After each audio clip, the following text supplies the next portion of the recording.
Hello అండి అందరికీ welcome back to our channel. ఈరోజు మన ఛానల్లో ఒక మంచి రెసిపీని చూపించబోతున్నానండి. రుమాలి రోటీ అండి. ఇది చాలా బాగుంటుందన్నమాట. బయట కొనే కంటే మన ఇంట్లో చేసుకోవటం చాలా మంచిది. సో తప్పకుండా ట్రై చేయండి. వీడియో ఎక్కడ స్కిప్ చేయకుండా ఎండ్ వరకు చూస్తేనే మీకు ప్రాసెస్ అనేది అర్థమైపోతుంది. సో ఫ్రెండ్స్ తప్పకుండా వీడియోని స్కిప్ చేయకుండా చూడండి. మరి ఈ వీడియోలోకి వెళ్ళి ప్రాసెస్ని చూసేద్దాం. ముందుగా అయితే ఒక కప్పు వరకు వేడి నీళ్ళు తీసుకోండి. మిక్సింగ్ బౌల్లోకి కానీ గిన్నెలోకి కానీ వేడి నీళ్ళు తీసుకున్నాక సాల్ట్ మీ టేస్ట్కి తగ్గట్టుగా వేసుకోండి.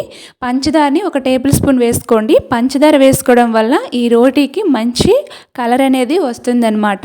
సో పంచదార సాల్ట్ కరిగిపోయిన తర్వాత ఒక కప్పు వరకు గోధుమ పిండి వేసుకోండి. సో కప్పు సరిపోకపోతేనే ఇంకా ఎక్స్ట్రా పిండి అయితే యాడ్ చేయొచ్చు. సో మీరు కలుపుకొని దాన్ని బట్టి చూసుకొని పిండి అడ్జస్ట్ చేసుకుంటూ వేసుకోవచ్చు అనమాట. సో యాక్చువల్గా రుమాలి రోటీ చేసుకోవడానికి కోసం మైదా పిండి వాడతారనమాట.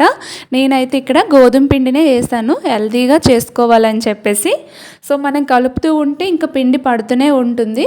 సో 2 కప్పుల కంటే ఎక్కువే పట్టిందనమాట ఒక కప్పు వాటర్కి.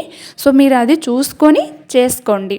ఈ విధంగా మనం సాఫ్ట్గా ఇలా కలిపి పెట్టుకొని ఒక అర స్పూన్ వరకు ఆయిల్ వేసి ఇంకోసారి బాగా కలపండి. ఈ విధంగా ఇలా కలుపుకోవాలన్నమాట. సో ఇప్పుడు దీనిపైన మూతను పెట్టేసి ఒక 10 నిమిషాలు పక్కన పెట్టేయండి. 10 నిమిషాల తర్వాత ఎంత సాఫ్ట్గా తయారైంది కదా. సో ఇలా సాఫ్ట్గా తయారైన వాటిని ఇంకొకసారి బాగా కలపాలి. ఈ విధంగా కలిపిన తర్వాత ఇందులో నుంచి చిన్న చిన్న బాల్స్ లాగా పిండి ముద్దల్ని ఈ విధంగా తీసుకోండి. అన్నీ కూడా నేను వీడియో క్లిప్లో చూపిస్తున్నట్టుగా ఇలా తీసేసుకోవాలి. ఇలా తీసుకున్న వాటిని ఇప్పుడు ఏదైనా చాపింగ్ బోర్డు పైన కానీ ఫ్లోర్ పైన కానీ కొంచెం ఆయిల్ కానీ నెయ్యి కానీ అప్లై చేసేసుకొని ఇప్పుడు మనం బాల్స్ లాగా చేసి పెట్టుకున్నాం కదా, అందులో నుంచి ఒక పిండి ముద్దను తీసుకోండి. మనం చపాతీ కర్రకి కానీ కింద చేసుకునే ఫ్లోర్కి అయినా చాపింగ్ బోర్డు పైన అయినా చేసుకుంటున్నాం కదా, వాటికి కొంచెం ఆయిల్ కానీ నెయ్యి కానీ రాసుకున్నాక ఇప్పుడు ఇందులో నుంచి పిండి ముద్దను తీసుకొని ఈ విధంగా నేను వీడియో క్లిప్లో చూపిస్తున్నట్టుగా ఇలా చేసేసుకోవాలన్నమాట. వీలైనంత పల్చగా చేసుకోండి. అప్పుడే రుమాలి రోటీ అనేది చక్కగా వస్తుందన్నమాట. పరోటాలా వస్తుందండి. సో ఇది ఒక డిఫరెంట్ స్టైల్లో మనం చేసుకుంటున్నాము, చాలా బాగుంటుంది. సో అంతకంటే ముందుగా మీ అందరికీ చిన్న రిక్వెస్ట్ అండి, మన ఛానల్ని ఇప్పటి వరకు ఎవరైనా సబ్స్క్రైబ్ చేసుకోకపోతే సబ్స్క్రైబ్ చేసుకోండి. అలాగే పక్కనే ఉన్న బెల్ బటన్ని క్లిక్ చేయండి. వీలైతే ఒక లైక్ చేయండి. సో ఇప్పుడైతే ఇలాగా నేను వీడియో క్లిప్లో చూపిస్తున్న విధంగా ఫోల్డ్ చేసుకోండి. 2 వైపులా ఇలా ఫోల్డ్ చేసుకొని మళ్ళీ ఇప్పుడు రోటీని చపాతీ కర్రతో గట్టిగా ప్రెస్ చేయకుండా లైట్గా ఇలా ప్రెస్ చేసుకుంటూ పరోటా లాగా మీకు ఏ షేప్లో అయితే ఆ షేప్లో, రౌండ్గా చేయాలనుకుంటే రౌండ్గా, స్క్వేర్ షేప్లో చేయాలనుకుంటే స్క్వేర్ షేప్లో చేసేసుకోండి.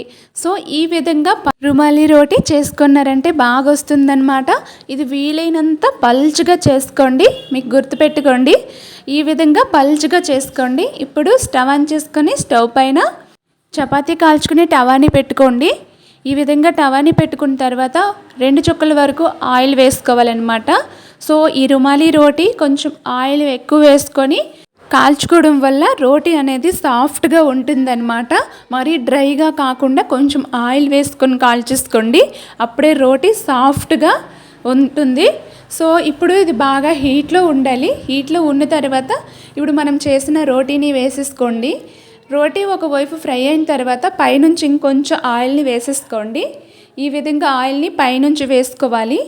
ఇలా ఒకవైపు ఫ్రై అయిన తర్వాత రెండో వైపుకి టర్న్ చేయాలి. ఇలా తిప్పుకుంటూ 2 వైపులు కూడా ఫ్రై చేస్తూ ఉండాలన్నమాట చక్కగా. ఎందుకంటే ఇది కొంచెం ఈ పరోటా అనేది చక్కగా ఫ్రై అవ్వాలి కాబట్టి కొంచెం మీడియం ఫ్లేమ్లో స్టవ్ని పెట్టుకుని దీన్ని 2 వైపులా ఈవెన్గా ఫ్రై చేసుకోవాలి. చాలా చక్కగా వస్తుందండి, చాలా బాగుంటుందన్నమాట. ఈ రుమాలి రోటీ అచ్చం గోధుమ పిండితో మనం చేసుకున్నాం కాబట్టి చాలా హెల్దీ. బయట షాపుల్లో కొని మైదాతో ఈ రెసిపీని తినే కంటే హెల్దీగా మన ఇంట్లో మనం గోధుమ పిండితో చేసేసుకోవచ్చు. మరి చూసారు కదా ఎంత సాఫ్ట్గా ఉండే ఈ రుమాలి రోటీలు రెడీ అయిపోయాయి. ఈ రోటీలు నేను చెప్పే విధంగా మీరు చేశారంటే పిల్లలకి లంచ్ బాక్స్లోకి కట్టచ్చు, ఇంకా మార్నింగ్ బ్రేక్ఫాస్ట్లోకి కట్టచ్చు. చాలా సాఫ్ట్గా అలాగనే ఉంటాయి అన్నమాట. ఇంట్లో వాళ్ళు కూడా ఇష్టంగా తింటారు. మరి వీడియో నచ్చింది అనుకుంటున్నాను. నచ్చితే లైక్ చేయండి. అలాగే మరెన్నో టేస్టీ వెరైటీ రెసిపీస్ కోసం నా ఛానల్కి సబ్స్క్రైబ్ చేసుకొని పక్కనే ఉన్న బెల్ బటన్ని క్లిక్ చేసుకోండి. వీడియోని ఎండ్ వరకు చూసినందుకు ధన్యవాదాలు.